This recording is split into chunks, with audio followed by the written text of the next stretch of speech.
In this video, I will give you a very short preview of the Metaspeed Sky Tokyo and the Metaspeed Ray. I will compare the two, and then I will also compare these two shoes against the other super shoes and hyper shoes in the market. Let's get into it.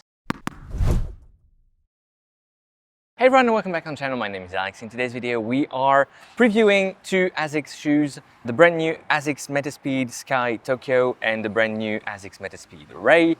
This is a preview. Do not take this as a review. I will share some thoughts, some very early opinions about the two shoes, but it's based on very short runs because unfortunately I am still injured. When you are watching this video, maybe I'm not injured anymore, but at the time of recording this video, sadly, it's not going great for my calf.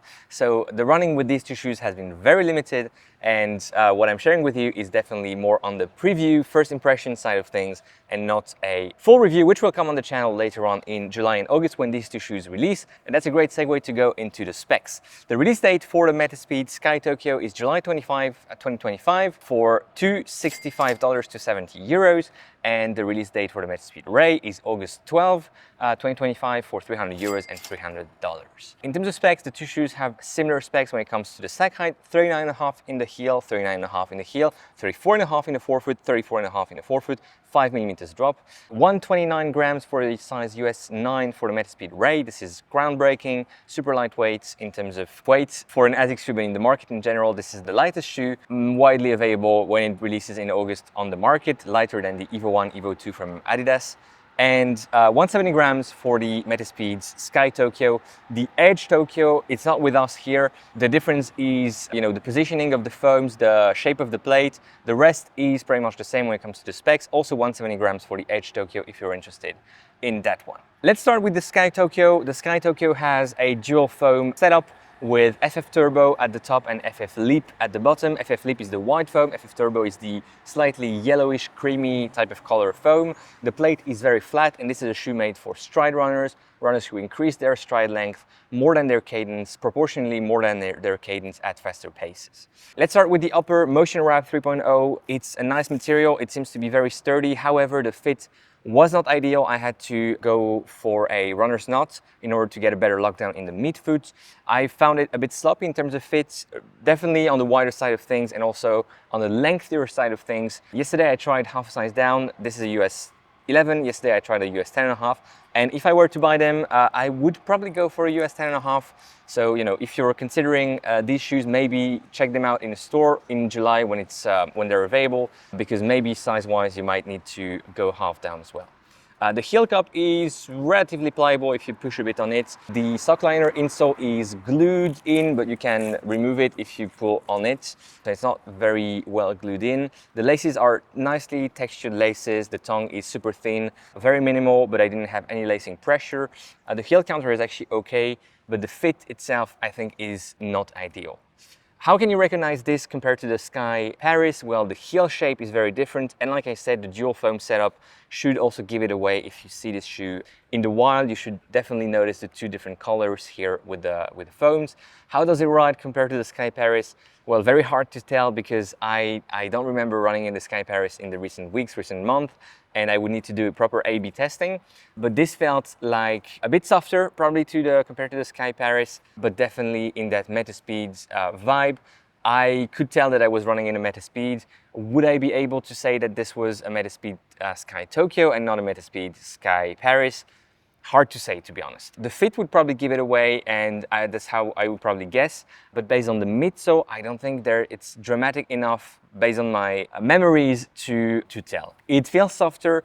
It feels maybe a bit more stable, but again, like I said, it's really based on some memories that I have from the past, from the Sky Paris. The outsole is still Asics grip with that very differentiated pattern between the Edge and the Sky. The Sky has that opening here in the forefoot, allowing for the foam to expand a bit more where runners are supposedly landing and toeing off with this shoe specifically, stride runners being more that midfoot, forefoot type of foot strike. And whereas the Edge has that sort of window or slight cut in the outsole more on the heel, because that's where cadence runners are supposedly landing, at least most of them, if we believe what Asics says. In terms of foam, I think it's also interesting to explain what FF Leap, Flight Foam Leap is. It's an aliphatic TPU-based foam, ATPU, the same as some other brands are using on their top shoes as well. Puma, for instance, Kipron, for instance, And this is 15% lighter, 13% bouncier, and 30% softer, which is why the combo with the FF Turbo makes it probably a bit softer also in my mind when running in the shoe. I collected some data with my Stride pod and will be able to do a comparison against the Ray, and that's a good segue to transition to the Ray. The Ray is that hyper shoe, meaning, you know, the new generation of shoes that are super lightweight. It's coming at 129 grams for a size US 9, and it comes only with Flight Foam Leap. There is a plate in the shoe, and that I will explain here in a second how it works, because there's a catch about this plate. But to allow to have a 129 gram shoe, Asics also had to change the upper, so it's not Motion Wrap 3.0, this is a Matrix upper. It's super flimsy, pliable, as you can see. And the issue with that is that I felt there was a bit too much material. The fit itself is on the snugger side of things, but there was a bit too much material wrinkling a bit around the lacing area. So when lacing the shoe, I had to tighten it quite a bit to get to my ideal lacing pattern. But doing that, I also created some wrinkling. Like I said, the last is on the more narrow side of things. I think the platform is also a bit more narrow. I do confirm that the platform is also more narrow here on the Metaspeed Ray. So the upper material feels nice, but I think there's a bit too much of it. The laces are also textured. The heel cup is more pliable than on the Sky. Let me confirm here. Yes, it's definitely more pliable. Just with one finger I can bend it. And the sock liner is actually a thicker piece of, I believe it's also Flight Foam Leap, so aliphatic TPU. You can remove it, and as you can see, it's quite a chunky bit of foam.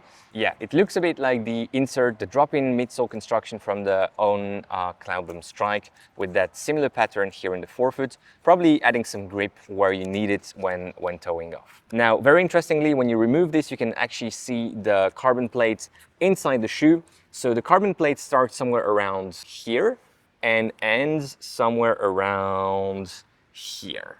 And if I wasn't able to see it from the inside, I could tell where it ends, because this shoe, when running in it, has this thing happening. As you can see, I can bend only the forefoot, and this, I think, is again, trying to save some weight. Asics decided to avoid putting the plate here in the heel, so you can also very easily bend only the heel.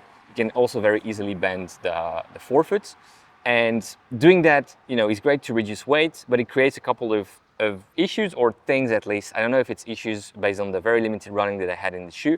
My toes, although disclaimer, I ran 5K in the shoe in December when Asics gave me an opportunity to try it in a, you know, testing prototype type of phase. And I felt the same. This is confirmed here. My toes were literally like, you know, falling off a cliff, meaning that the plate goes to a certain point and then my toes were like trying to get a grip onto something, but there wasn't anything to push on under my toes. And I think this is honestly something that many people will notice, because at the end of the day, the most important part of your foot when towing off is your big toe, on which you're pushing ultimately before, you know, flying to the next step. This also means that there is quite some flexibility here in the forefoot. If you are running on a very slight uphill, you can feel it. Despite the, you know, very chunky and high stack height, 34.5, you get some flexibility here.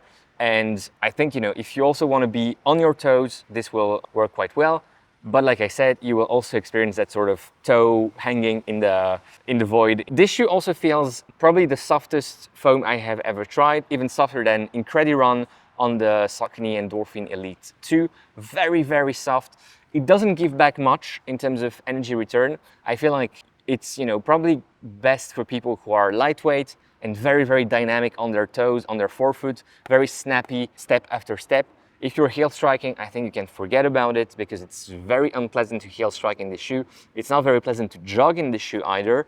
But if you are on your toes, very snappy and lightweight, maybe this is a 5K, 10K shoe for you. I'm very curious, because I actually had a good time trying this shoe in December when I got the opportunity to try a proto sample of this product. And I ran a 5K time trial back then. It felt more than fine. But now thinking of it, I think this is really what I would do with this shoe. Probably a 5K all out, trying to be on my toes and to be super active here around that forefoot area, to take advantage of the plate, trying to forget about the you know, toes in the hanging on a cliff here, and literally trying to put the shoes only before the race, because walking and jogging in the shoe is not ideal. The outsole felt grippy, but it's super dry in Tokyo today. Yesterday was pouring rain, but it's also very, very thin. So the durability of this product will have to be assessed as one of the key areas in the review, because it's super, super thin compared to the amount of outsole rubber that you have on the Sky Tokyo. 300 euros, $300, it's very hard to tell if it's good value for money or not. What I know is that it's lighter than the Evo 1, Evo 2 from Adidas, and 200 euros less expensive, $200 less expensive, which technically seems like a good deal. But then, hey, you know, it will take time to review properly this product, also get some feedback from the pros. Are they actually racing in it, or is it just an innovation statement? Anyways, we have these two new shoes.